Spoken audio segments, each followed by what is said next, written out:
Tim petugas gabungan TNI Polri lakukan kegiatan peninjauan dan pemeriksaan pelaksanaan operasi penindakan atau peniadaan mudik Lebaran Idul Fitri tahun 2021 bertempat di pos perbatasan Aceh dengan Sumatera Utara, Desa Semadam, Kecamatan Kejuruan Muda, Kabupaten Aceh Tamiang. Kapolres Aceh Tamiang dan Dandim 0117 Atam mengecek dan melakukan apel pemeriksaan pasukan pengamanan pos perbatasan Aceh dengan Sumatera Utara, terdiri dari personil Polres Aceh Tamiang, personil Kodim 0117 Aceh Tamiang, dan instansi lainnya. Operasi penyekatan dan pemeriksaan bagi pengemudi maupun penumpang kendaraan yang hendak masuk dan keluar Aceh mulai dilakukan di pintu masuk Aceh Sumatera Utara, tepatnya di Kabupaten Aceh Tamiang. Kegiatan pemeriksaan meliputi pemeriksaan kesehatan dan surat-surat terhadap masyarakat yang melintasi di perbatasan.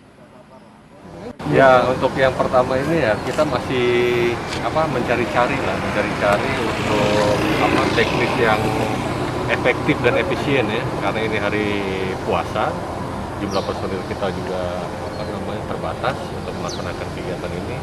Jadi kami masih melihat situasi dan masih meramu untuk teknis yang paling efektif dan efisien. Personilnya setiap satu fluk ya, ini kan dibagi 3 shift. Mereka melaksanakan tugas 12 jam satu hari ya, 12 jam. Jadi ada personil sekitar 86 itu gabungan dari TNI, dari Polri. Ya, tapi macam mana Pak Din? Kalau mobil nggak ada. Jadi mau naik apa, Pak? Nyebrang lah kalau ada mobil dari sana. Sampai mana sampainya? Dari mana rumahnya? Dari Melabu, Pak. Bapak nggak tahu hari ini nggak boleh lewat, nggak tahu, Pak. Himbauan ini. Kerja apa di sana, Pak? Di Biren? Kerja bangunan, Pak. Bangunan ya? Di rumah. Tapi kok tadi malam masih bisa, Pak? Biasa, kita nggak tahu, Bu. Tadi malam jam 00. Bapak nggak tahu ya, ada foto sebelumnya kan kita kan udah ngasih Nggak ada, himbauan. Pak.